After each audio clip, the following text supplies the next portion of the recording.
moving faith from mere feeling to informed convictions. Bakit mere feeling? Marami pong churches ngayon ang tumatayo na sa pragmatism. Kung ano yung magandang resulta, yun ang tama. Kaya sabi nga, na-encounter namin ni Pastor Dong, pagdating sa mga grupo ng mga pastor, tatanungin muna kung ilan ang church na na-plant mo. Pag hindi ka nakapag-plant ng church, other than sa pinagpapastoran mo, wala kang authority para magturo sa amin. Hindi ka nila pakikinggan. Pero pag yung nagsasalita, maraming church plant na itayo. Ganun ang criteria dyan, credibility. Yun ang pakikinggan nila. Ilan ba ang member mo? Nagtuturo ka ng ganyan. Wala pa 50. Pakikinggan ko to, sa 300 ang member nito. Ganun ang church ngayon. It equips individual and communities to articulate, defend, and live out their spiritual convictions with greater wisdom and depth. So, ibig sabihin, ganun daw kahalaga ang theology.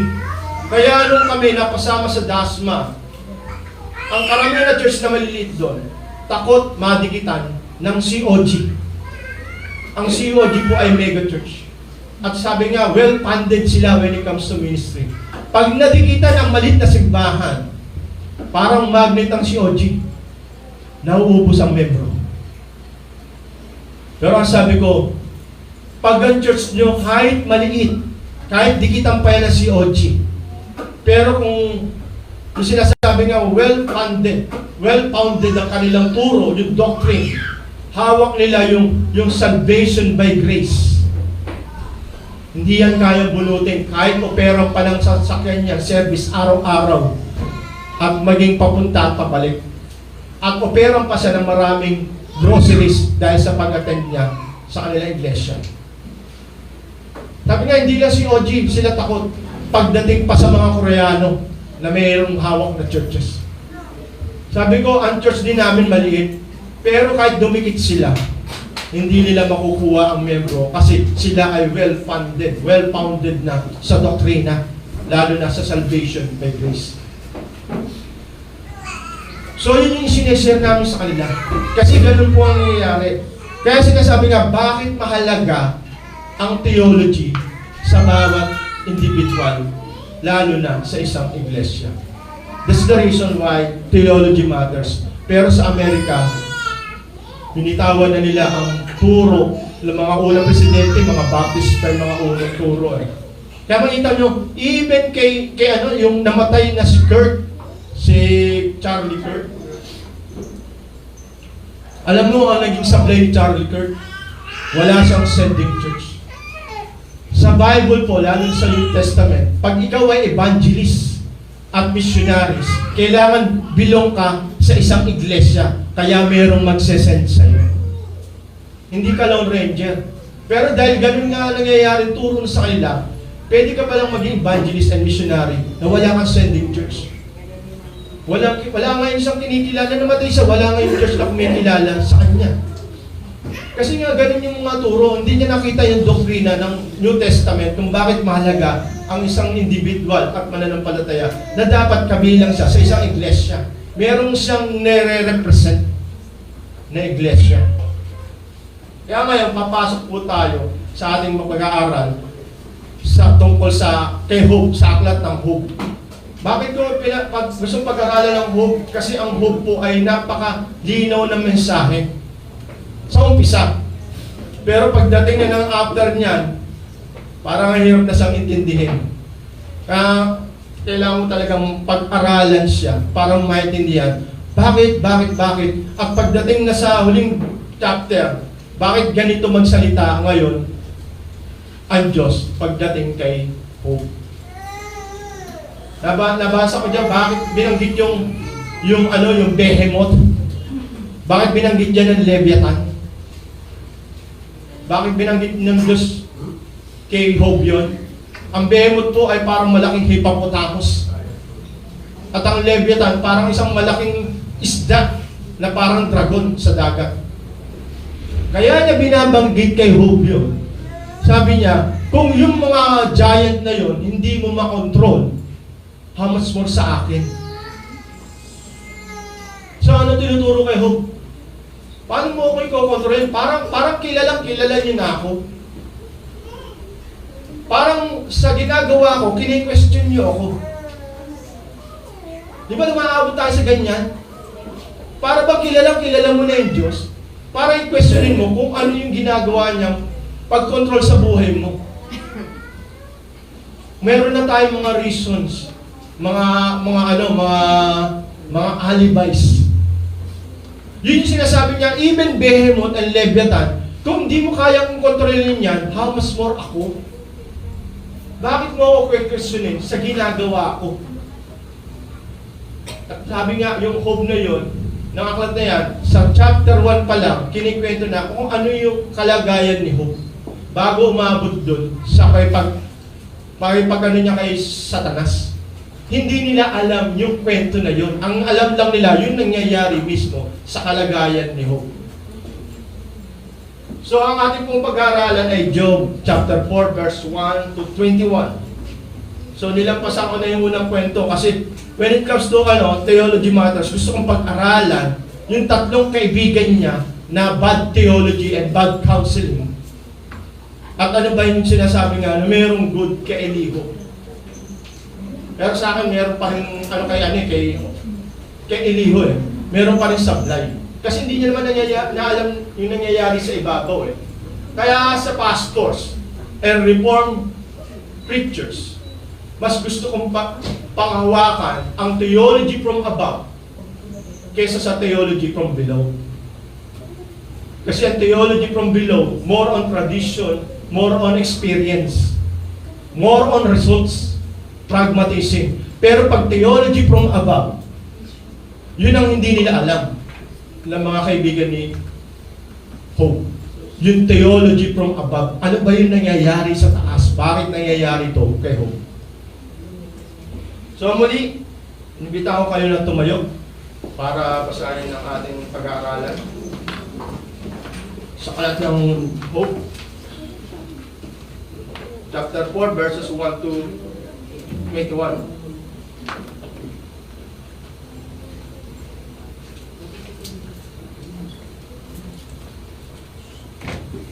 Job chapter 4 verses 1 to 21.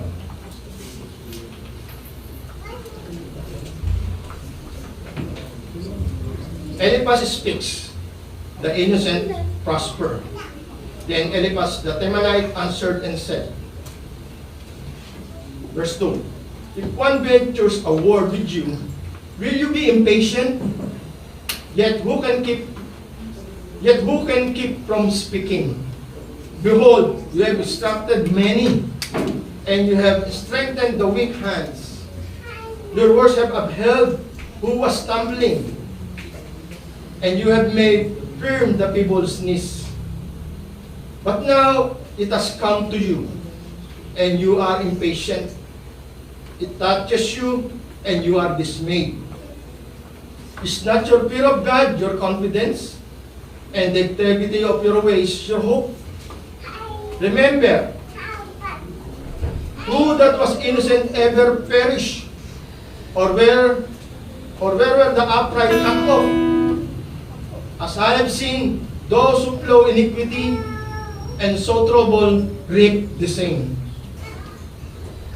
By the breath of God they perish, and by the blast of His anger they are consumed. The roar of the lion, the voice of the fierce lion, the teeth of the young lions are broken. The strong lion perishes for lack of prey, and the calves of the lioness are scattered. Now a word was brought to me stealthily. My ear received the whisper of it. Amid thoughts from the visions of the night, when deep sleep falls on men. Dread came upon me, and trembling which made all my bones shake. A spirit glided past my face. The hair of the flesh stood up. It stood still, but I could not discern its appearance. A form before my eyes, there was silence. Then I heard a voice. Can a mortal man be in the right before God? Can a man be pure before his Maker? Even in his servants he put no trust, and his angels he charged with error. How much more those who dwell in the house of clay, those foundation is in the dust, who are crushed like the moth. Between morning and evening, they are beaten to pieces. They perish forever without anyone regarding it. Is not their tent cord locked up with them? Do they not die? And that without wisdom. Tayo muna akong manalangin. Dakilang Ama, kami po ay patuloy nagpapasalamat sa inyo sa araw na to, na minabuti niyo sa amin na kami po ay makapagtungo at makapagtipon-tipon sa inyong iglesia, na tunay nga na tumatayo po sa katotohanan ng inyong salita. Kaya lubos po kami nagpapasalamat sa araw na to na itinangin ninyo upang kayo po ay aming sambahin at papurihan. Taglay ang aming kalakasan at kamalayan na tunay nga sa inyo nagmula. Gusto po namin pinagpapasalamat ang mga bagay na aming tanong sa nakaraan, at patuloy kami magpapasalamat sa mga bagay na gagawin nyo sa mga darating pa. Tunay nga na lubos kami nagpapasalamat sa araw na to dahil muli makakatagpo ka namin sa inyong salita. Muli niyo na mapakikilala ang sarili sa bawat sa amin, at patuloy na rin namin makikita ang aming sarili sa inyong harapan. Tunay nga na ang aral dito kay Hope ay isang mataas na turo, na tunay nga na kami pa nagpapasalamat sa Iglesia ng Bagong Tipan dahil ito po ay ipinakita niyo sa amin kung ano ang tunay na layunin niyo, kung bakit umaabot sa inyong mga mananampalataya na tapat na naglilingkod sa inyo ang ganitong napakabigat na kalagayan sa mga anak niyo.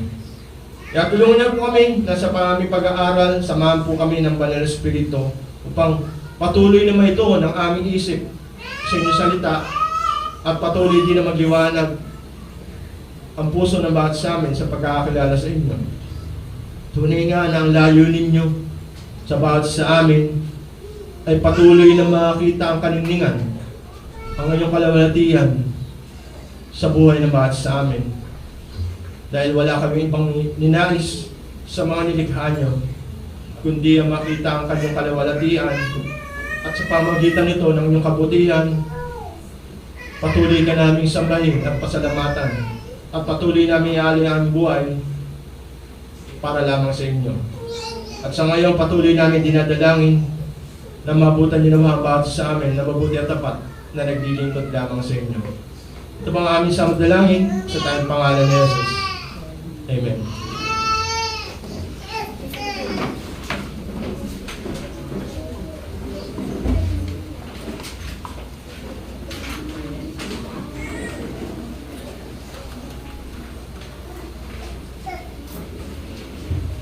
Ang Job po na ating pag-aaralan, ito po ay napakagandang istorya, lalo na po doon sa mga dumadaan sa matitinding suffering, kalungkutan, paghihirap, at lahat ng mga bagay na nararanasan ng isang tao na hindi kaaya-aya sa kanya. Pero ang Job po, sabi ng mga ibang mga preachers, ang Job is the longest Bible conference. Bakit longest Bible conference? Kasi po, ito po ay nagtuturo ng maraming doktrina from above. Pag hindi po natin nakuha yung naiintindihan kung ano yung theology from above, tayo po ay nananatili sa theology from below. Lahat po ng ating spekulasyon ang gagamitin natin kung paano natin in-interpret ang ginagawa ng Diyos sa buhay ng bawat sa atin. Lalo na yung mga tao na nananahan sa kanyang karanasan. Di ba yung mga kasama natin matatanda, mga lolo, ang kanilang pagpapayo ay nakabase sa kanilang karanasan. Even sa panahon ngayon, maraming churches and even Christians, nakabase sila sa kanilang karanasan. Experiential theology. Ang author ng Hope ay hindi po nakikilala. Pero ang sabi nila, may mga traditional candidates na kinukonclude, even si Hope, even si Eliphaz, na nagturo ng chapter 4 and even 51 or 52. Siya yung nagsasalita ng napakahaba. Even si Moses or si Solomon, even Ezra and Jeremiah, ay candidate daw to pagdating sa author. Pero still unknown. At sabi nga, yung kapanahunan nito, malalaman natin kung anong kapanahunan kasi ang kanilang kayamanan nakabase sa kanilang pastulan. Wala pang binabanggit na ginto, hindi kagaya ng panahon ni King Saul, ni King David, at ni King Solomon. Ang basyanan ng kayamanan, ginto na. So, ibig sabihin, nauna pa to. Ang kapanahunan ni Job ng naisulat, halos kapanahunan ni Abraham. Yung ambasyan pa, yung mga pastulan mo, yung dami ng mga alaga mo, ng livestock, yung pambasihan. At sabi nga, ang mga alipin ay panahon din nila hanggang sa panahunan ni Haring David at Solomon. Ibig sabihin, ang pagkakaiba lang kung ano yung, paano binibilang ang kayamanan mo. Ang basihan dito, ang kanyang pastulan, ang mga livestock. So, ibig sabihin, malapit to sa kapanahunan ni Abraham. So, ibig sabihin, ang ano nito ay, kung before ni Moses at kapanahunan ni Abraham, bago dumating ang 1500 BC, ang pagkakasulat nito.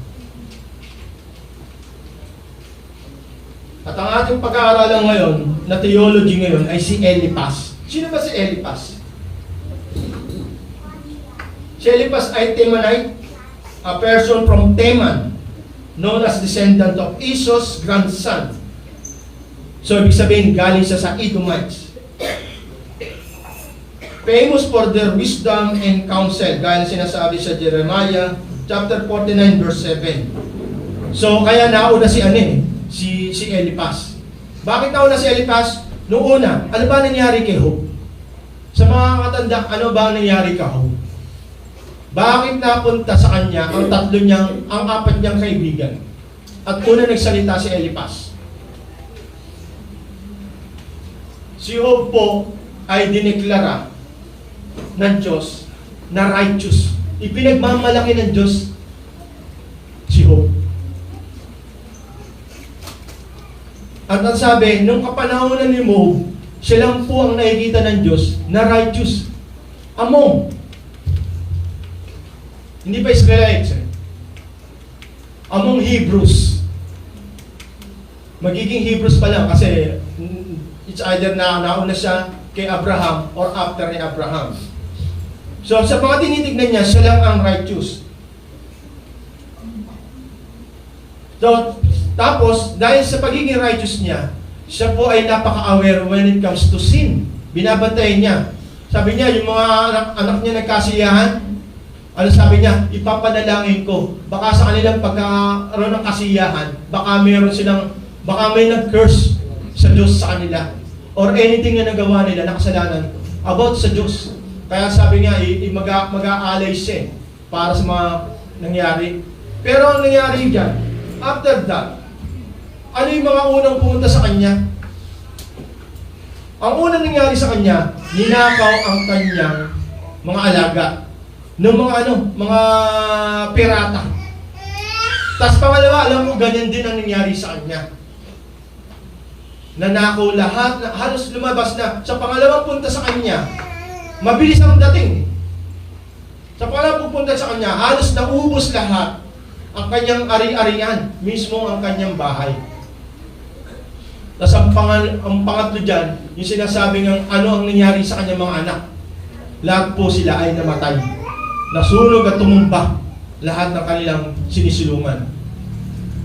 So, sa nangyari na yan, yung nangyari na yan, yung pag-uusap ng Diyos at kay Satanas, sinasabi nga ni Satanas, kaya mo lang siya kinikilalang righteous, kaya siya righteous, dahil pinagpapala mo siya.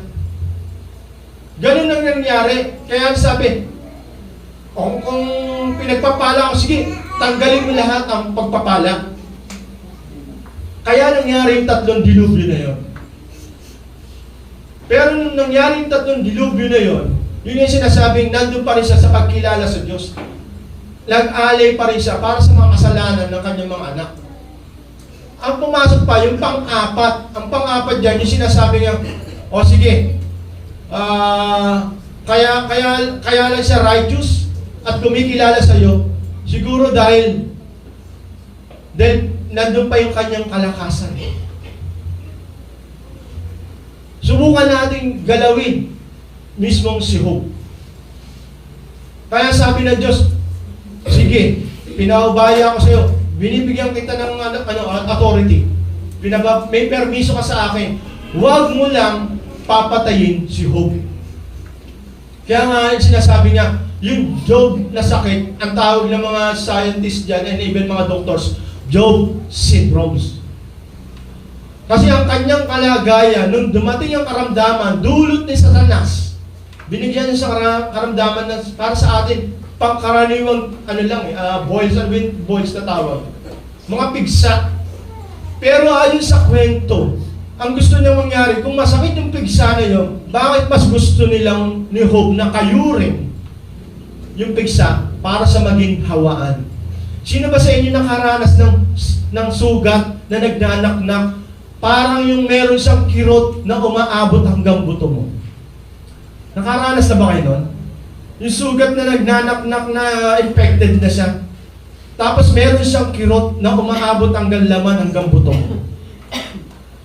Ang karamdaman na nangyari kay Job, abot hanggang buto.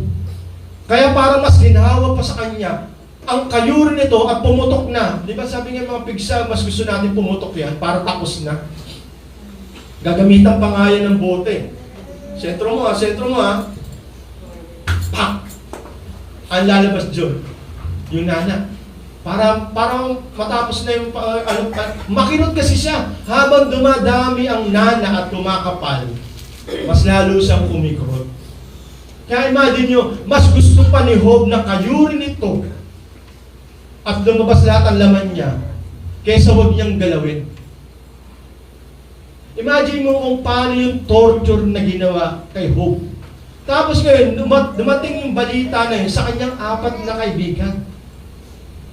At nagulat sila nung pinuntahan nila si Job. Halos hindi na siya makilala. At ang sabi, sinamahan nila si Job doon sa deserto, 1 linggo, umaga at gabi, araw at gabi. Nandun sila kasama nila ni Job, nakatayo, nakaupo, kasama ng 4. Walang umiimik. 7 days and 7 nights. Ang unang nagsalita, si Eliphaz. Ngayon, sabi po sa verse 1 to 6, nakita niyo kung paano nagsasalita si Eliphaz. Parang sa atin, ingat na ingat tayo pag mayroong ganong kalagayan eh. Baka may masabi kang mali. Baka mayroong kang may bigay na advice na hindi magustuhan ng tao. Na imbis na maging comfort, baka ma-open. Nakuha nyo? Lalo na sa kalagayan ni Job. Si Job ay pinakamayaman sa kanila eh. At pinakamasayang pamilya. At ngayon, yung sinasabi nga, nakita pa nila yung kanyang karamdaman. Halos hindi na makilala nila si Job. Sabi rito sa verse 1 ng chapter 4, nakita natin kung paano maingat na nagsasalita si Eliphaz. Sabi niya, verse 2, if one ventures a word with you, will you be impatient? Para sinasabi niya, pag mayroon ba nagsalita sa iyo, nag-advise sa iyo, hindi ka ba magagalit? So parang nagpapasintabi si Eliphaz. Yet who can speak from speaking? So, ibig sabihin, pero, sino ang magpe-prevent para sa amin mga kaibigan mo na magsalita? Kasi hindi pwedeng isang linggo walang kibuan Parang nakikisampatya ka lang. Hindi Kaya nga sabi nga si Elipas ang una nagsalita at binabanggit niya rito. Pero hindi pwedeng hindi ako magsalita sa kalagayan mo. At sabi pa, behold, you have instructed many and you have strengthened the weak hands. So, ibig sabihin, yung ginagawa niya ngayon, ginagawa rin ni Hope. Marami kang tinuturuan. Marami kang binibigyan ng counseling. Marami kang tinutulungan. So, sa pamagitan ng advice mo, di ba't marami ka rin tinutulungan? Ganito rin yung ginagawa mo. Nagbibigay ka ng counseling. Your words have upheld him who was stumbling, and you have made firm the people's knees. So, ibig sabihin, pinapasok na ni Elipas dito na yung kung ano yung ginagawa mo sa kanila, para sinasabi niya, ganun din dapat ang gawin mo. Kung ikaw nagka-counsel sa kanila, at kung mayroong nagkakasala, pinapasok mo nila sa feeble knees, ibig sabihin, pinapasok mo sila sa repentance. Pag may pagkakasala, ang payo mo, humingi ng tawad. But now, it has come to you. And you are impatient. It touches you and you are dismayed. So, ibig sabihin, manalamin ka. Bakit ngayon yung nangyayari sa iyo ngayon yan? Parang meron silang nararamdaman na hindi tanggap ni Hope. Imagine niyo, ang kasama niyang magbibigay ng unang counseling sa kanya, asawa niya. Totoo naman. Tama naman yung asawa niya. Para matapos na yung paghihirap mo, actually, ang makita mo yung paghihirap ni Hope, dun sa karamdaman niya, hindi pa dun sa unang tatlo Yung lahat ng kanyang kayamanan at kanyang mga anak, hindi pa dun. Nang umabot sa kanya, yung pagdating na sa mismong sa kanyang katawan.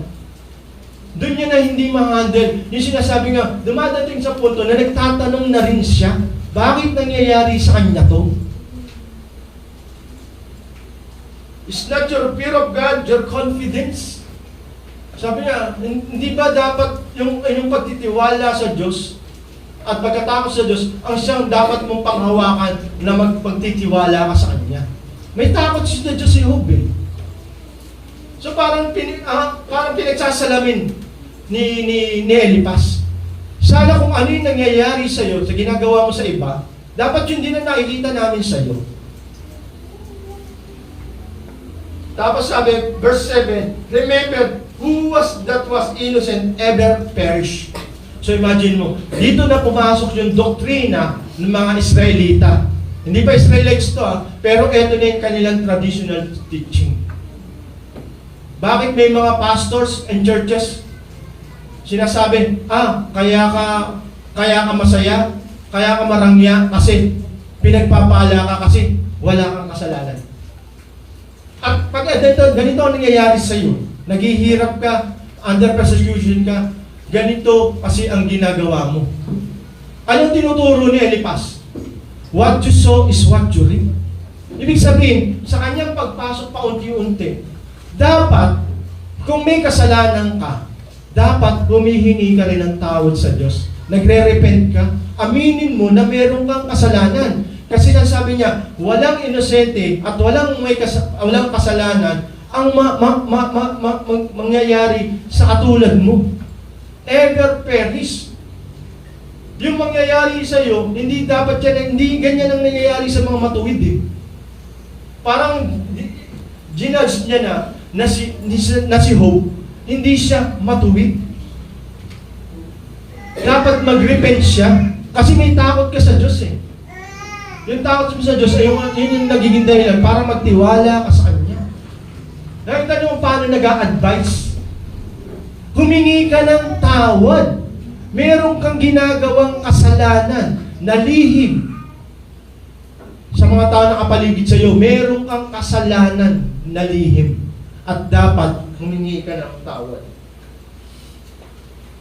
As I have seen, those who know iniquity and sow trouble reap the same sa Galatians 10. What you sow is what you reap.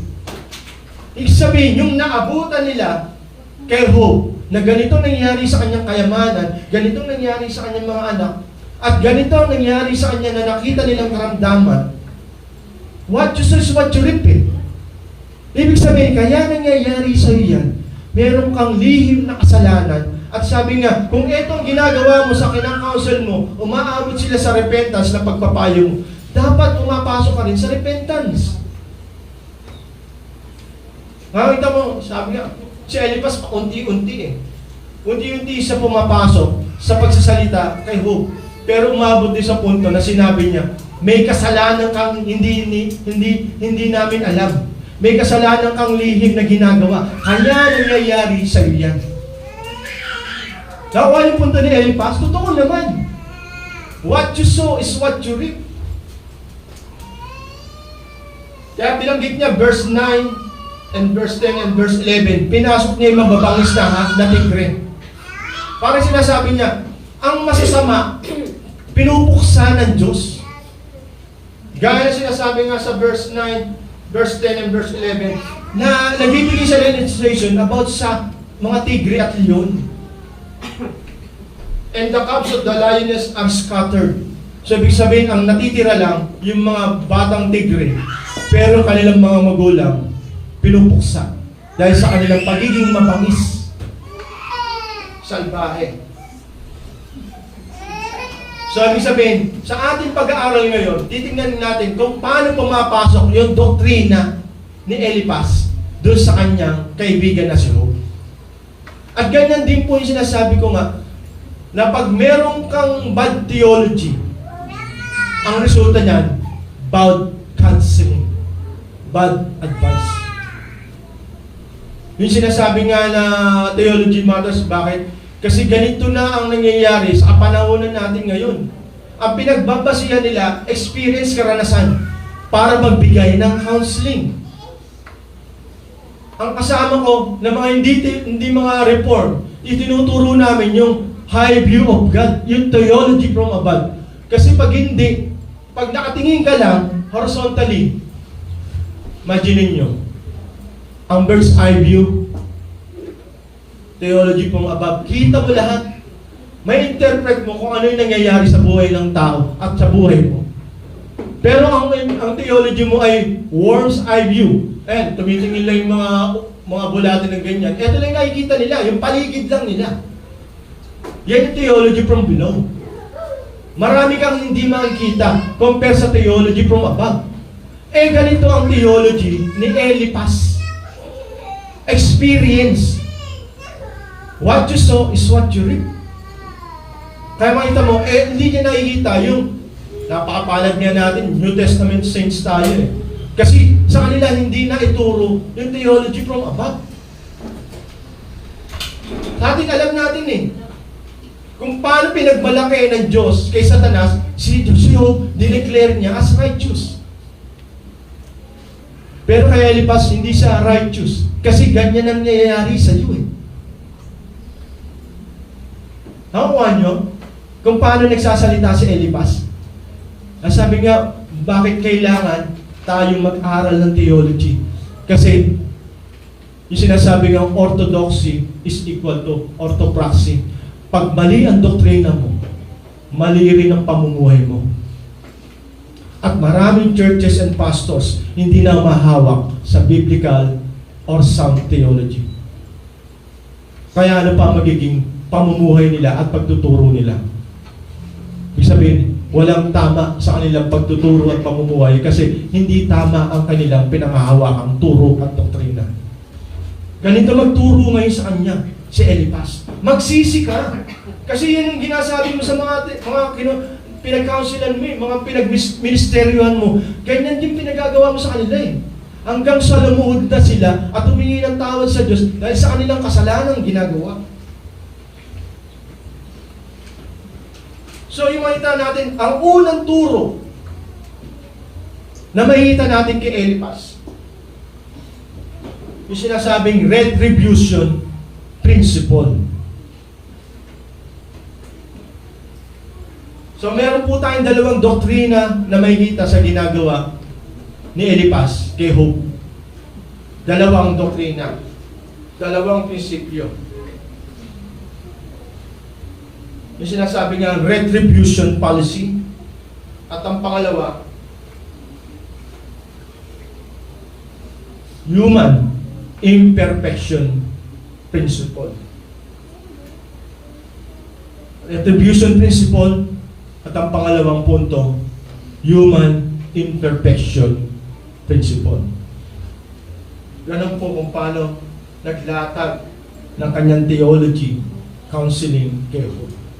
Sinasabi niya, experience. Okay. Unang punto, mapapansin natin, retribution principle. For Eliphaz, sabi niya sa chapter 4, verse 7 to 9, only the wicked suffer. Ang mga masasama lang ang nagdurusa. Tama naman. Kaso yun ay traditional na nakabase sa experiential theology. Kaya makita mo, yung mga preacher na prosperity, sino nakapangaling sa mga pastor na prosperity teacher? Ang ginagamit lang nila na may example, Bible characters, puro sa Old Testament. Wala silang makuha sa New Testament. Bakit? Yung mga faithfuls ng New Testament, si Pablo, si Pedro, yung 12 disciples, paano sila namatay at nabuhay bilang apostol. And even mga tinuruan ni Pablo, si Timothy, saka yung iba pang mga ano niya, paano sila naging namuhay? Kaya wala silang makakuha sa sa New Testament saints. Puro ang kuha nila, mga prosperity teacher, puro galing sa Old Testament. Kasi yun po yung traditional teaching. Hindi pa po pumapasok yung theology from above. Kasi Eliphaz, sabi niya, only the wicked suffer. Pag ganyan na nagdurusa ka, makasalanan ka. So he advised Job to accept correction, God's correction, suggesting his severe trials are divine punishment for his secret sin. Promising restoration if he repents and turn to God, highlighting that only the righteous find true rest and prosperity. So ibig sabihin, itinuturo niya na kung gusto mo matapos na yung kalagayan mo yan, humingi ka na ng tawad. Meron kang kasalanan kaya ka nagsasuffer. Ang sabi, ang retribution kasi, ano ibig sabihin ng retribution? Retribution is a punishment inflicted on someone as vengeance for wrongdoing or criminal act. Yun po yung sinasabi ni Eliphaz, retribution principles. May kasalanan ka dahil sa ginagawa mo. Meron kang kasalanan, may balik kang ginagawa, kaya ka nagdurusa ng ganyan. Suffering is direct consequence of sin. The innocent don't suffer like that, sabi ni Eliphaz. Walang innocent ang nagpe-perish, walang innocent ang nagsasuffer. Kagaya ng kalagayan mo. Yan ay consequence lang ng mga kasalanan na ginagawa mo. Yun yung pinamumuka ni Eliphaz sa kanya, yung retribution principle. Pero imagine mo, tayo na nagbabasa, kita na natin yung nangyayari kasi binanggit na sa chapter 1 hanggang chapter 2. Kung ano yung nangyari ng kwento before na maranasan niya ni Job. Pero kung hindi tayo nakakaalam nun, sa istorya na yun, magiging katulad din tayo ni Eliphaz. Kaya ka naghihirap kasi may kasalanan ka eh. Ganyan yung naririnig ko sa mga taong under ng church ng prosperity. Si pastor, kaya ang laki ng simbahan namin. Si pastor, kaya may kotse. Yung si pastor namin, kaya yung mga anak niya nasa private. Kasi people ang pastor namin eh. Kuha nyo, ganyan ang basihan nila ngayon. Retribution principle. Ikaw kaya ganyan ang church mo? Kukunti lang? Ganyan kung bakit ganyan, hindi ka masuportahan ng church mo? Yung anak mo, bakit hindi mo pag-aral? Bakit madalang ang dating ng pagpapala sa'yo ng mga blessings? Kasi hindi ka gumagawa ng tama. Meron kang kasalanan ginagawa. Ganyan po yung prinsipyo na meron ang mga iglesia ngayon. Hawak-hawak nila yung turo ni Eliphaz, retribution principle.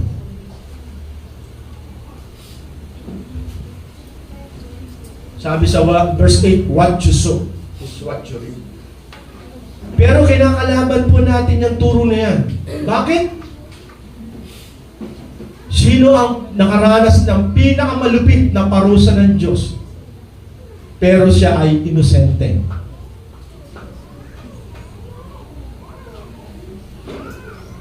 Kaya ako nire-repeat yung turo ni Eliphaz kasi merong isinosente na minsan hindi nagkasala pero nakaranas ng pinakamabigat na parusa na dapat maranasan ng isang taong makasalanan. Sino?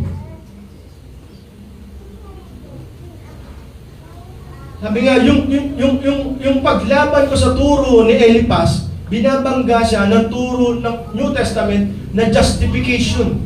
At ang justification yun, natatatagpuan natin sa pamamagitan ni Kristo.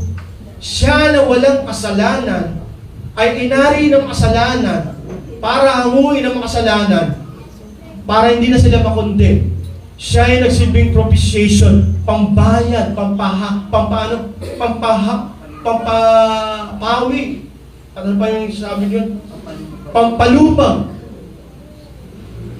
Para sa galit at puot ng Diyos sa mga makasalanan. Siya yung naging pambayad. So paano ngayon yung turo ni Eliphaz?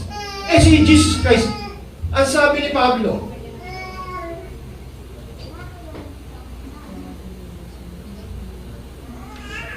sa Korinto, yan, galing sa Korinto yan.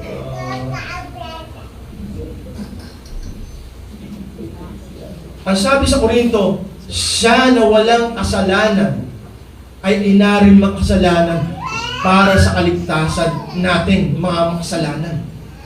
Ang justification po, yung sinasabi nga na mali ang premises ni Eliphaz. Ang kanyang premise, ang kanyang misguided na counseling kasi hindi niya kilala ang Diyos. Theology from above. Hindi niya alam kung ano yung nangyayari sa ibabaw. Bakit nangyayari kay Job yun? Ang Diyos mismo ang nagsabi from verse 1, chapter 1, to verse 8. God Himself declares hope righteous. Chapter 1, verse 1 and verse 8. Kaya niya nga pinagmamalaki kay Satanas eh. Kaso, gusto ni Satanas na subukin si Job. Umabot nga sa pang-abot na pagsubok, yung sinabi niya, binigay na sa kanya yung maximum. Ginalaw na yung kanyang katawan. Pero ang sabi, huwag mo lang papatayin si Job. So, ibig sabihin, ibinigay ni Satanas ang pinakamabigat na karamdaman na halos gusto mo nang mamatay. Kaya ang payo sa kanya ng asawa niya, sumpahin mo na ang Diyos para mamatay ka na at matigil na yung paghihirap mo. Ano ba yung advice ng kanyang asawa? Good or bad advice? Kaya magsabi, good or bad advice ba yun? Nagsisimpatize yung asawa eh.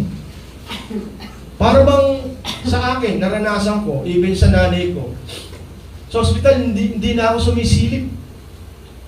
Yung halos mapisak na yung dibdib kakabomba. Hindi mo na kaya yun. Hindi mo na kayang tignan. Ganon din yung asawa niya. Hindi niya na kayang tignan ang asawa niya. Sumpahin mo na lang ang Diyos para mamatay ka na, para matigil. Kasi mismo siya nahihirapan. Kaya sabi nga, ano bang advice yun? Good or bad advice? Wala. Taasas na ang kamay ng good. Taas ang kamay ng bad. Wala kayong masagot, no? Mayroong dalawa, bad. Bakit? Kasi alam natin yung kwento. Ganun panahon na yun. Baka yun ang ma-advise mo rin kay Hope sa asawa mo.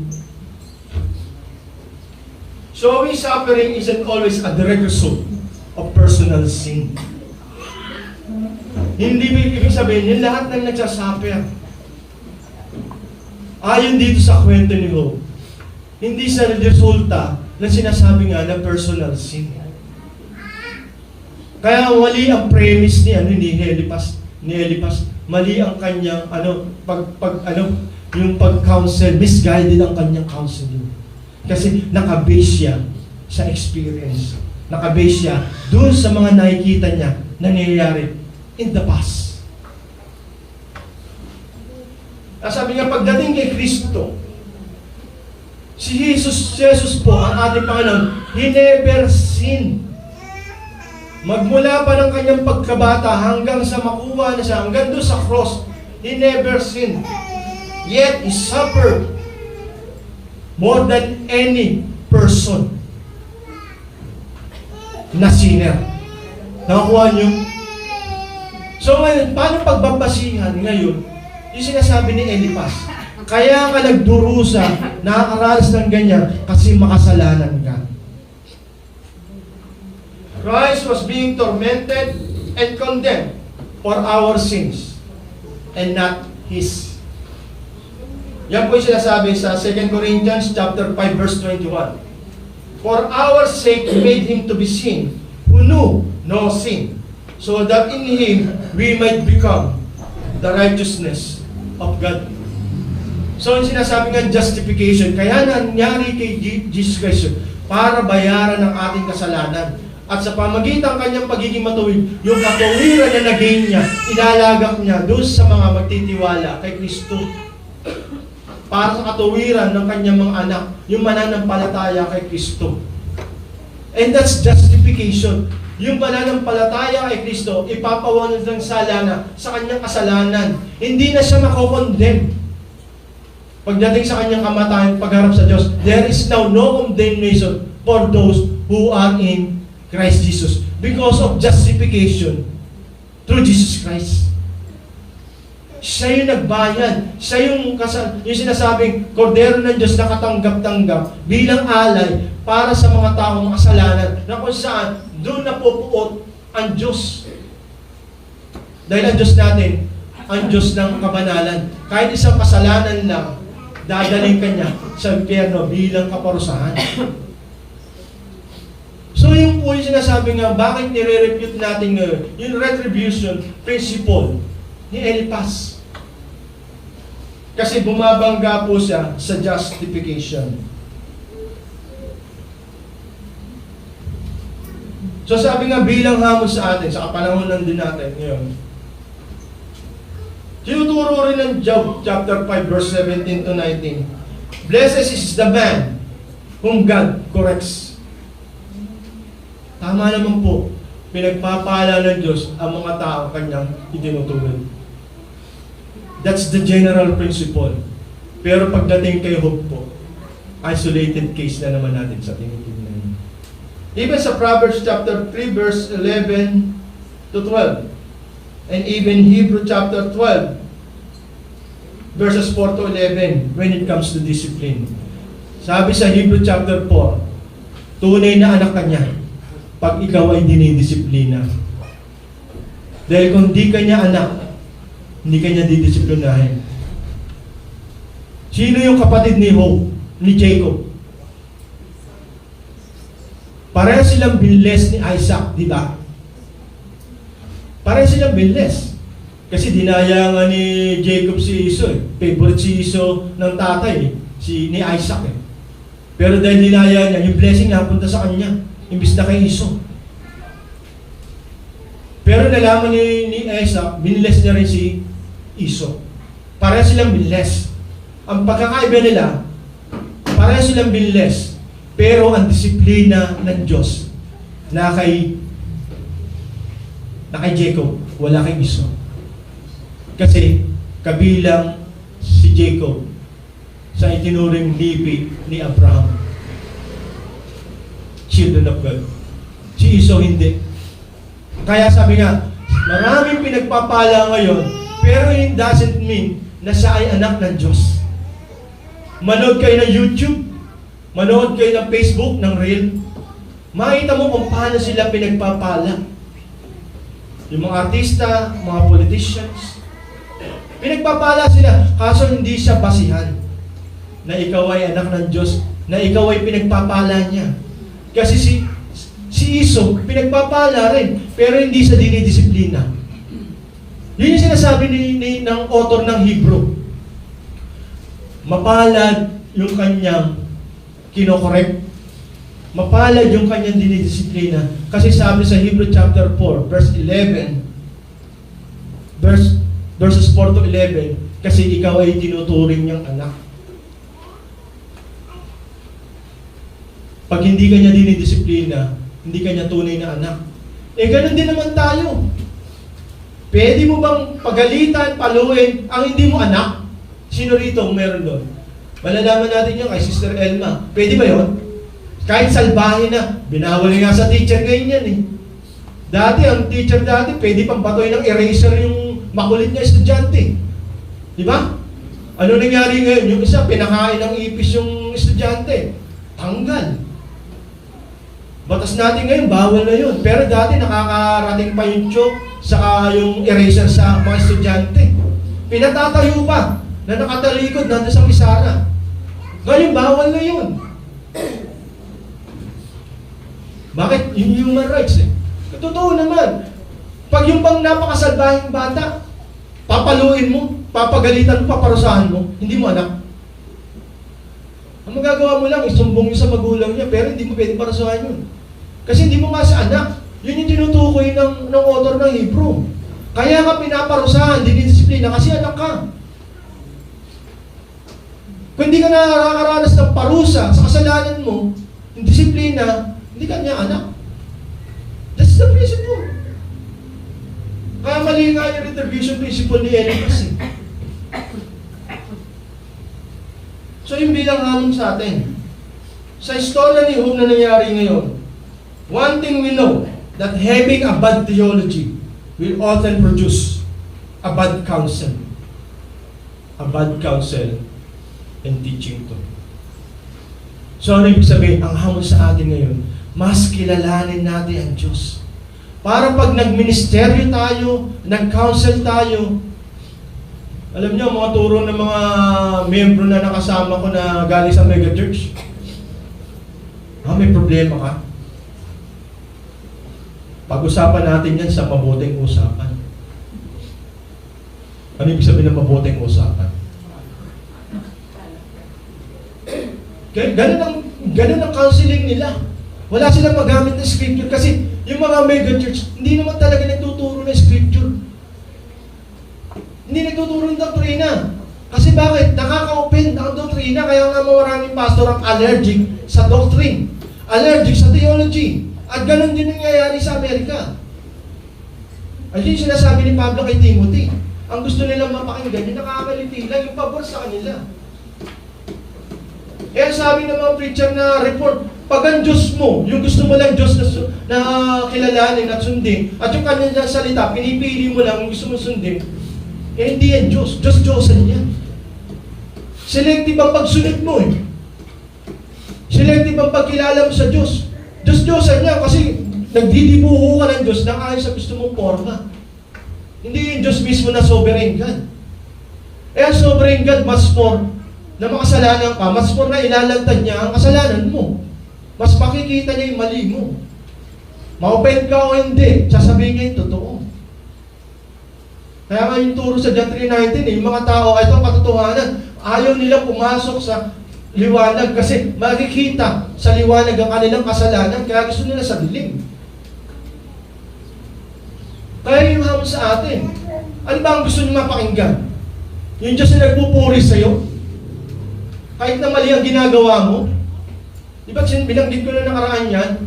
Ang sabi ng isang writer, mas gusto pang sinusumpa niyo ako dahil sa sinasabi kong katotohanan kaysa sa nagsasabi ako na kasanungulingan tapos sinasamba niyo ako. Kuha niyo. Mas gusto ko pa sabihin ng katotohanan na open kayo. At umabot pa sa pagsumpa niyo sa akin. Pero sinasabi ko yung totoo. Pero sa ginugoyo ko, niloloko kayo, nagsisinungaling ako, para lang niyo ako sambahin at papurihan. Ang tao ngayon, ganun. Ayaw makarinig ng katotohanan. Gusto niya, yun lang hindi makaka-open. So we must strive to learn more of Him. Patuloy natin kilalanin ng Diyos. Patuloy natin alamin ang Kanyang salita. Patuloy natin magpalalim tayo sa katuruan patungkol sa Kanyang salita. Lalo na sa Kanyang kabanalan. Maraming Christians ngayon pumapasok sa iglesia, pero hindi naman naglalakad sa kabanalan. Gusto lang yung sinasabi nga na prosperity teaching, yung mga bagay na gusto niya lang mapakinggan. Yung sinasabi nga na magpapataas ng kanyang esteem. Yung magtatas ng kanyang motivation. Gusto lang nilang preacher, life coach lang. Kung paano lang sila mag-iibayo lalo. Kung paano kanila gaganda ang kanilang buhay. Kung paano sila yayaman. Yun ang gusto nilang mapakinggan ngayon.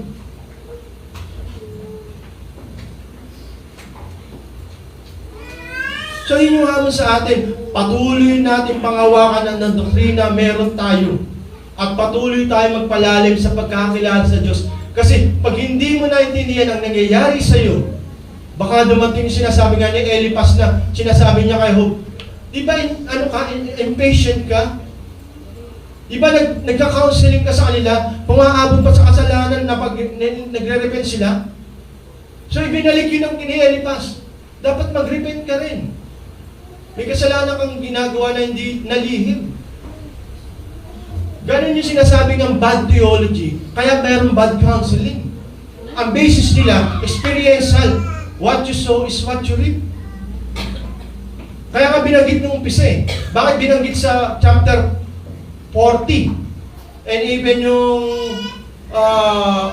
40 to 41, yung behemoth sa Leviathan. May sinasabi niya kay Job yun? Kasi kung yung malalaking giant na yan, hindi mo makontrol, hamas mo ako. Ano ibig sabihin nun? Kilala mo na ba ako? Para sabihin mo na ito dapat ang ginagawa ko at ito hindi ko dapat ginagawa sa isang tao, lalo na sa isang mananampalataya. Yung sinasabi nga, kung di mo nga makontrol yung mga giants, hamas mo ako. Kaya questionin mo yung ginagawa ko sa buhay mo. Kilala mo na ba ako? Sabi sa Deuteronomy 29:29, merong sikreto na hindi niyo nalalaman patungkol sa akin. Sabi ng isang preacher, ng pastor na nagturo sa akin, pag kilala mo na ang Diyos, exhaustively, 100% kilala mo na ang Diyos, hindi na sa Diyos. Bakit? Tumalikod na tumarap ang Diyos, kilala mo na eh. Hindi na raw sa Diyos. Bakit? Infinite mind tayo, finite mind. Tapos siya infinite. Yung sinasabi nga yung kaya niyang ilagay sa kanyang kamay ang dagat. Yung nagsasabi siya sa scripture. Paano mo siya susukatin? And even kay Job na sinasabi, kung gaano kataas ang langit, ganun din kataas ang Diyos. Paano mo siya maaaraw? Kaya sabi ni Pablo, napakalalim pagdating ang Diyos. How great, how deep, yung surpassing knowledge of God. Kaya sabi nga isang nang nagturo sa akin na pastor sa theology, ang pagpapakilala ng Diyos, eto lang. Pag eto lang ang nilabas na sa iyo, hindi mo na malalaman tong likod. Bakit? Nakabase tayo sa kanya, Revelation, Deuteronomy 29:29. Pag hindi yan nabanggit sa Revelation ng pagkapapahay sa kanya, ibig sabihin, yung likod niyan, hindi mo na alam. Si Eliphaz, parang kilala niya ng Diyos kasi nagbabase siya sa karanasan.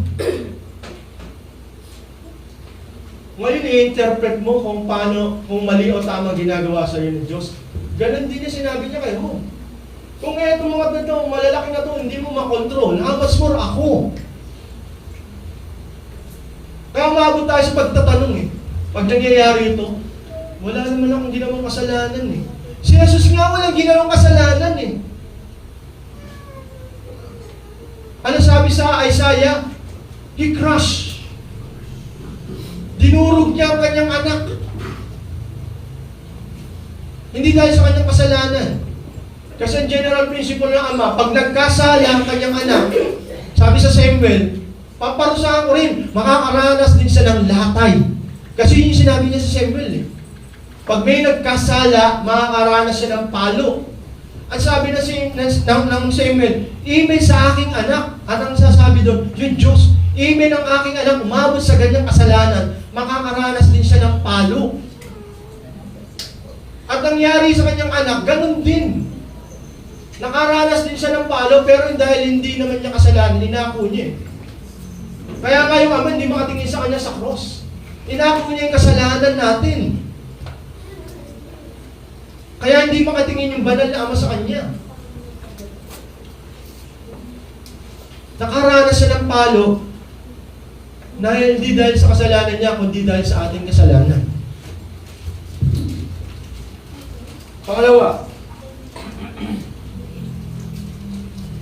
Pangalawang principle na tinuturo ni Eliphaz.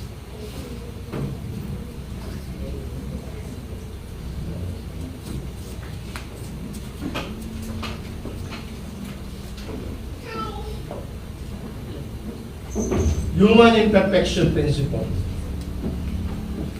Verse 17, taas. 17 to 21. Ano sabi? Can a mortal man be in the right before God? Can a man be pure before his Maker? Even in his servants, he puts no trust, and his angels he charges with error. So makita mo, ano yung tinuturo ni Eliphaz? Kahit nga yung mga angels, nagkasala.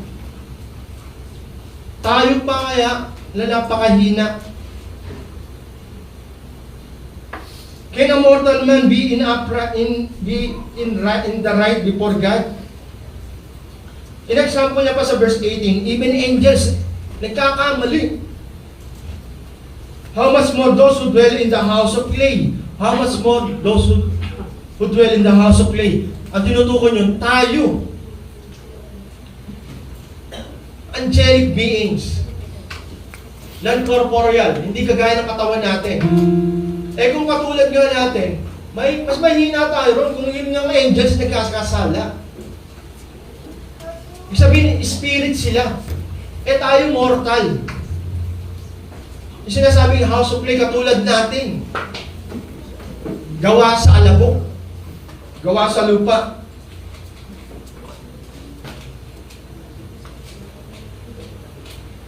So ngayon, yung sinasabi nga, human imperfection principle.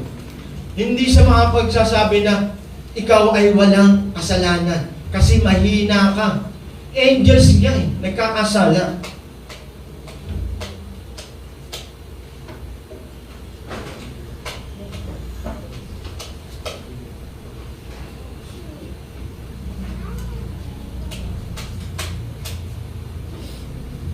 So yung sinasabi nga na nakita kasi ng Diyos, ni Eliphaz ang Diyos na conditional. Transactional God. You thought that if people do good things, then good things happens. Pag bad things happen. Human imperfection principle, he introduced human frailty versus divine perfection. Totoo naman yun. Immortal and immortal. So nagko-compare siya, arguing that no mortal can be truly unrighteous or pure before God, especially when suffering disaster.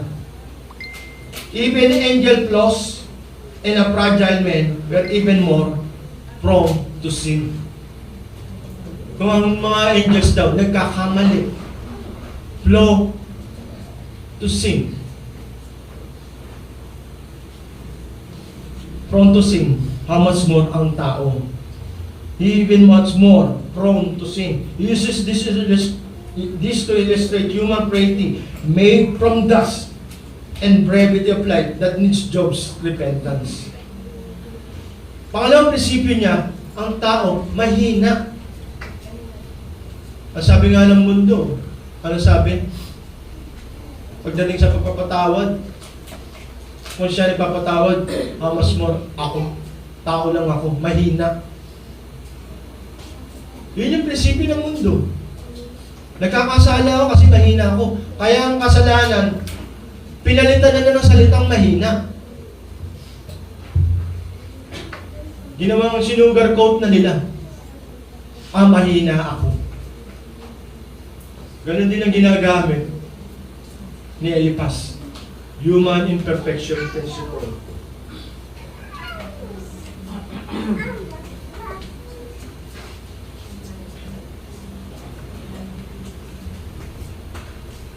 Kaso sa nangyayari ngayon, ayon sa kwento, yung namayapang Eli Soriano, ang sabi niya, tatadarin kita ng patotoo na maraming matuwid sa lumang tipan. Kasi ano sabi sa bagong tipan? Sabi ni Pablo, there is no righteous, even one. Ibig sabihin, ang sinasabi ni Pablo, kailangan ng tao ng justification through Jesus Christ. Pero ang declaration ng Old Testament na righteous, si Abraham righteous, si Job righteous, si Noah righteous, sino pa? Si Elijah. Sino pa yung mga righteous? Si Elisha. Marami righteous eh. Pero ang context nun, kagaya nito kay Job, ang context nito, righteous yung pamumuhay mga alagad o mananampalataya ng Diyos. Namumuhay ayon sa salita ng Diyos. Pero hindi sila pwedeng sabihin, hindi sila nagkasala. Hindi natin pwedeng sabihin, hindi nila kailangan ng tagapagligtas. Kasi even Moses, even Elijah, naghihintay sa pagbalik ng Messiah. Kaya nga nakakarap nila sa Mount of Transfiguration eh. Kasi mga Old Testament saints, naghihintay rin sa pagbalik ng Messiah, pagdating Messiah, kasi yun ang kanilang kaligtasan. Ang pinag-uusapan dito, yung sa harapan ng Diyos, righteous, si Job. Pero kailangan niya ng tagapagligtas. Kasi walang tao magsasabi, sa nasabi nga ng 1 John, and even ni Pablo, kung yung sinasabing walang taong hindi nagkakasala. Sinungaling yun. So ang context ng pagiging righteous dito, yung mananampalataya ng Diyos through Job, Elijah, Noah, Moses, David. Sila yung mananampalataya, pero sila yung makasalanan. So yung may sinasabing, kailangan din nila ng tagapagligtas. So human imperfection, yung sinasabi nga, hindi natin maaabot ang perfection. Be holy as I am holy. Pero sabi nga, pursuable ang pagiging holy. Ang pagiging perfect. But, hindi natin ma-realize sa panahon natin ngayon. Ma-realize na ang pagiging holy and perfect sa muling pagbabalik kay Kristo. Kasi aalisin na yung ating katawang lupa. Yung ating katawan na mas gustong gumalaw sa kadiliman. Yung ating katawan na gustong gumawa ng kasalanan. Yung ating katawan na gustong mag-realize sa sarili nating karunungan at kagalingan. Yun yung ating katawan na kailangang iligtas ng Diyos. Kaya nating mag-strive, pursuable ang pagiging holy and perfect. Pero hindi siya marirealize sa kapanahonan natin ngayon, ang pagiging perfect pagdating ng second coming ni Jesus Christ. So yung hamon sa atin, aminin mo na ikaw ay mahina at kailangan mo ng Diyos na magliligtas sa iyo sa kasalanan na meron ka. Dahil walang ibang makapagliligtas sa bawat isa sa atin, kundi ibinigay yung kanyang anak. Kung hindi niya ibibigay ang kanyang anak, Si Jesus Christ po ay hindi lang kasaysayan. Ang purpose ni Jesus Christ kung bakit siya napunta rito, para iligtas ang lahat ng kanyang mananampalataya from Old Testament hanggang New Testament.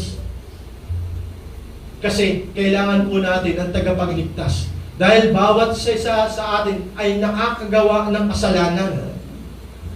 Sa Old Testament, pwede silang ituring na matuwid dahil po sila po ay mananampalataya. Pero ang tinutukoy ng justification through Jesus Christ, yung sinasabi nga na kailangan natin ng tagapagbayad ng ating kasalanan. Kailangan mo ng tagapagligtas. Ang buhay na to ang hindi tunay na buhay na tinutukoy. Kaya niya ibinigay ang kanyang buktong na anak para maranasan na sino mang mananampalataya sa Ama at sa kanyang anak, yung tunay na buhay, pagkalooban ng tunay na buhay. At yan po ay regalo. Kasi hindi na ikaw ang magbabayad ng iyong kasalanan. Meron na nagbayad. Kasi kung tayo ang magbabayad, hindi po tayo karapat-dapat. Bawat isa sa atin, hindi po karapat-dapat. Kahit sino pa pong mananampalataya, sinasabi na hindi siya nakakagawa ng kasalanan. Ang sabi po ni Juan at ni Pablo, walang matuwid. Ang sabi ni Juan, walang hindi nagkakasala. So, ibig sabihin, kailangan mo ng Kristo. Ang buhay na to ang hindi tinutukoy na buhay ng ating Panginoon. Bakit kailangan niyang ibigay ang kanyang buktong na anak? Ni minsan hindi nagkasala at durugin at iparanas sa kanya ang puot at galit ng isang ama sa isang taong makasalanan. At bakit lagi ipinangangaral sa iglesia? Si Kristo lagi. Kasi bawat isa sa atin, makasalanan. So yung bilang amos po sa atin, kilalanin po natin kung sino talaga ang Diyos at kung sino si Kristo na ipinadala niya sa bawat isa sa atin, sa katulad mo na isang makasalanan. Hindi po sa dumarating dito tuwing Pasko lang. Hindi po si Kristo ay dahil meron kang magandang buhay, marangyang kalagayan. Hindi dahil meron kang natatanggap na regalo at meron binibigay sa iyong pagpapala. Hindi po yan ang Kristo na tinutukoy ng ating Ama. Ang tinuturo ng Kristo, yung regalo na ibibigay sa iyo, yung pananampalataya sa Ama sa pamagitan ni Kristo. Bilang pagtatapos, Eliphaz's words are deeply ironic because the true cause of Job's suffering is Satan, not Job's sin. A truth Eliphaz cannot grasp. God uses suffering for reasons beyond human comprehension. Naalala ko yung turo sa amin sa theology. God is knowable, but still incomprehensible. Nakikilala natin ang Diyos. Kasi nandyan yung Biblia. May kilala mo siya. Pero, hindi mo pa rin siya maiintindihan. Yung sinasabi nga, inscrutability of God. God is knowable but still incomprehensible. Eliphaz's theology couldn't grasp that a righteous person could suffer immensely, demonstrating a limited view of God's complex purposes beyond a simple reward and punishment. Ganun po natin. Pag hindi mo kilala ang Diyos, magiging katulad tayo ni Eliphaz. Mag-increase tayo sa punishment and sa reward na system. This experience-based theology had failed to account for God's sovereignty and the deeper reasons for suffering. His suffering wasn't a direct result of his specific sin, but a test orchestrated by God. So yung kay Eliphaz, ganito ang kanyang pananaw. Na ang nangyayari na suffering kay Job ay direct result ng kanyang personal sin. But hindi niya alam, from theology from above, dahil binabasa na natin ang istorya ni Job, hindi niya naiintindihan na lahat yun ay ayon sa plano o orchestrated plan ng Diyos dahil sa harapan ni Satanas. Pinagmamalaki ka ng Diyos. Pag rumaranas ka ng kagalagayan ni Job, ibig sabihin, ipinagmamalaki ka ng iyong Ama na nasa langit. Huwag nating questionin na kaya tayo rumaranas nito. Wala naman akong ginawang masama. Wala naman akong inagabyadong tao. Wala akong ginawang mali. Bakit ako nakakaranas na ganito? Pero makita mo, later on, naintindihan ni Job ang ginagawa sa kanya ng Diyos. Kaya nabanggit ni Job yung kanyang famous na sinasabi, kalimutan ko yung verse na yun, kahit napatayin mo ako, magtitiwala pa rin ako sa iyo.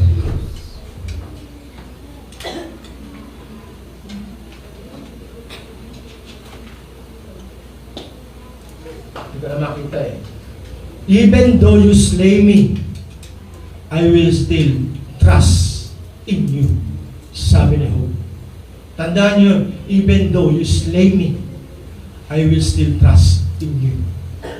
Bakit? Later on, ipinamukha sa kanya, praise like a man. Tapos ngayon, tinanong siya ng tinanong ni Job ng Diyos. Kagaya ng Behemoth and Leviathan. Kung mga giants nito, hindi mo kayang kontrolin, how much more ako? Sino ka magtatanong sa akin, alam mo ba kung saan ko tinatago ang mga buhawi? Alam mo ba kung saan nanggagaling ang tubig? Alam mo ba kung saan nagtatago ang mga usak? Ang daming tanong kay Job, praise like a man. Wala siyang nasagot. Kaya doon siya nasabing, even though you slay me, I will still trust in you. Kasi nakilala niya na ang Diyos ay sovereign God. Ang kanyang ginagawa sa bawat isa sa atin, galing po yun sa kanyang karunungan. Ang sabi ni Pablo, ano sabi niya? Walang ninais ng Diyos na masama sa atin. All things works for good for those who love God. Everything is good sa mata ng Diyos sa mga ginagawa niya sa iyo. Kahit yung kalagayan ni Job, still good sa harapan ng Diyos. Kasi lahat yan para sa ating kabutihan.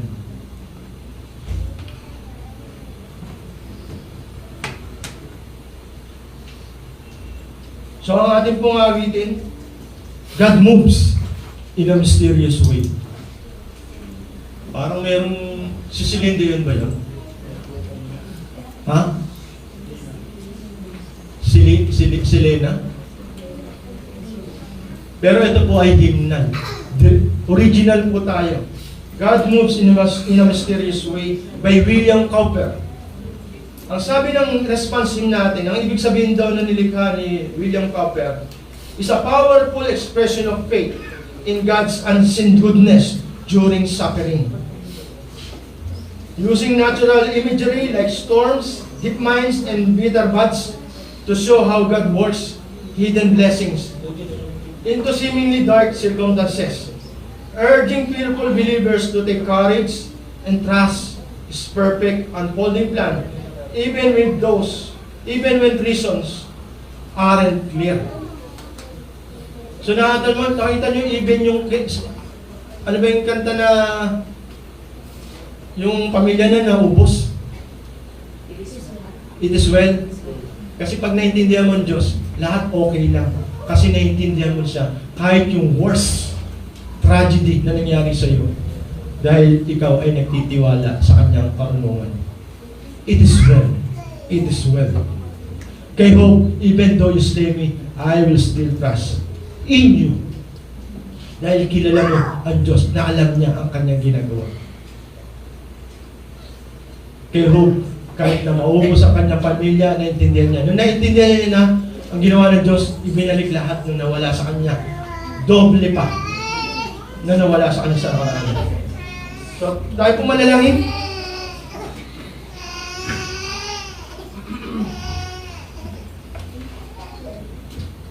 Dakilang Ama, kami po'y patuloy na nagpapasalamat sa inyo sa araw na to. Na minabuti nyo na patuloy nyo ipakilala kung gaano makapangyarihan sa lahat. Kayo ng Diyos na nakakaalam ng lahat. At kayo ng Diyos nakakaalam kung ano ang mabuti para sa amin. Tunay nga na inenentiulad nyo ang inyong sarili sa aming Ama dito sa lupa. Pero ipinakilala nyo pa rin kung sino kayo na aming Ama sa langit. Tinura nyo sa bagong tipan na kung ang aming mga ama dito sa lupa ay nagbibigay ng mabuting bagay sa bawat isa sa amin. Sinabi nyo rin po, how much more, mas lalo na kayo na aming Ama na nasa langit. Para nyo sinasabi na ang ibibigay lang ng aming Ama dito sa lupa ay mga panandaliang mabubuting bagay lamang. Kayo na Diyos na walang hanggan, kayang ibigay ang bagay na walang hanggan. At yan po ang tinutukoy nyo ay ang aming kaligtasan patungkol kay Kristo na aming tagapagligtas. Patuloy po kami nagpapasalamat na ibinigay niyo sa amin ang istorya ni Job upang hindi na kami umabot sa ganong kalagayan gaya na rin ni Eliphaz, gaya na rin na Job. Sa pamagitan ng aming pag-aaral ngayon, o sumasang-ayon na rin kami sa winika ni Job sa bandang uli, na kahit patayin nyo kami at kahit ibulid nyo kami sa impyerno, kami pa rin ay magtitiwala at sasamba sa inyong dakilang pangalan dahil alam po namin, alam nyo ang ginagawa ninyo na itong lahat ay para sa aming kabutihan. Ganon din po ang winika ni Paul Washer